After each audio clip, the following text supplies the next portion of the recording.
Bienvenue sur Mathématiques élémentaires. Ensemble, reprenons les mathématiques à zéro. Aujourd'hui, nous allons voir comment l'on conserve une égalité. Pour cela, nous devons déjà savoir comment utiliser le symbole égal et qu'est-ce que la véracité d'une égalité. Avoir quelques notions dans les opérations de base et les ordres de priorité peut se révéler utile.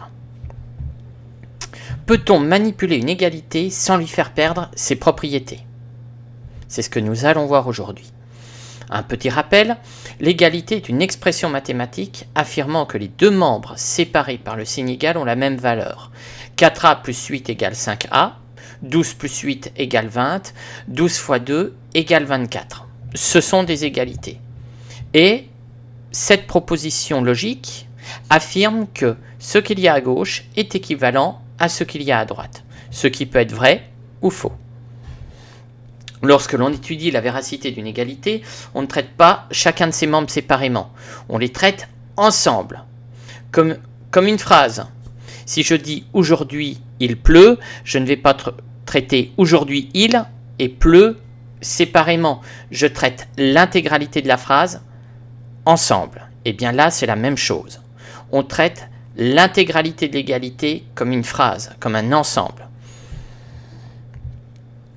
Quand une égalité est vraie, ces deux membres possèdent la même valeur. On retrouve ici notre image de la balance à plateau et nous allons la garder. Sur une balance à plateau, on peut ajouter des poids. Et bien, dans une égalité, on peut effectuer des opérations. Des additions, des multiplications, des soustractions, des divisions. Mais il y a quand même certaines règles à suivre pour éviter de rendre fausse une égalité. Nous allons commencer par des égalités qui n'utilisent pas le langage littéral. 8 plus 4 égale 2 fois 6, première égalité, et 12 égale 12, seconde égalité. On va commencer par l'addition et la soustraction. Si on ajoutait ou soustrayait une valeur à un seul membre, on perdrait l'égalité. On voit tout de suite sur une balance à plateau, si on ajoute un poids de 500 grammes sur un seul plateau, eh bien la balance est en déséquilibre. On a perdu l'égalité. Ce n'est plus vrai. Si on ajoute moins 8 plus 4, notre égalité est fausse. 12 n'est plus égal à 12 plus 4. Mais par contre, si on ajoute la même valeur, ou que l'on soustrait la même valeur à chacun des deux membres en même temps, eh bien, l'égalité reste vraie. 8 plus 4 moins 8 est égal à 2 fois 6 moins 8. Et de la même façon, 12 plus 4 est égal à 12 plus 4. On peut aussi multiplier et diviser. Et si on multipliait ou divisait un seul membre par une même valeur, on perdrait encore une fois l'égalité. Si on doublait les poids sur un seul plateau de la balance, on serait en déséquilibre. Bien. Là, c'est la même chose. Si on multiplie par 4 ou par 8, ou qu'on divise par 12 ou par 29, un seul côté de notre égalité, un seul membre de notre égalité, eh bien, nous aurions un déséquilibre. 12 n'est plus égal à 12 fois 4. Cette égalité est fausse. Pour conserver cette égalité, il faut multiplier ou diviser les deux membres par la même valeur, tout comme l'addition ou la soustraction. 8 plus 4 fois 8 est égal à 2 fois 6 fois 8. 12 divisé par 4 est égal à 12 divisé par 4. Il ne faut pas oublier qu'il y a l'ordre de priorité. Si on ne mettait pas ces parenthèses, 4 fois 8 s'effectuerait avant 8 plus 4. Et là, on perdrait l'égalité.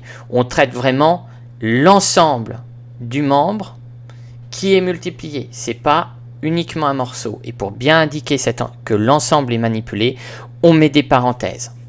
En réalité, on devrait mettre des parenthèses sur chacune des opérations, que ce soit la multiplication, la division, la soustraction ou l'addition. S'il n'y a pas d'impact de l'ordre de priorité sur le résultat final, on peut ne pas mettre les parenthèses. En fait, on aura fait deux opérations d'un coup. Mettre les parenthèses, ajouter de chaque côté cette nouvelle opération et ensuite retirer les parenthèses quand c'est possible. De la même manière, on peut aussi utiliser le langage littéral. on va diviser par A de chaque côté, on va additionner B de chaque côté, eh bien, on a toujours l'égalité qui est conservée. Évidemment, il y a une petite nuance. Quand on divise par du langage littéral, on va bien spécifier que la valeur de division doit être différente de 0, car on ne peut pas diviser par 0. Il faut bien rajouter cette petite information. Bien dire 8 plus 4 égale 2 fois 6.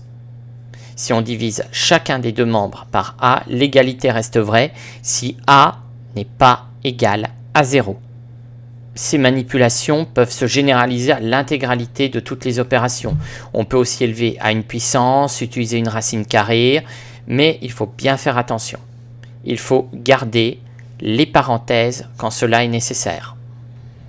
En résumé, si on applique une même opération aux deux membres d'une égalité, alors sa véracité est conservée.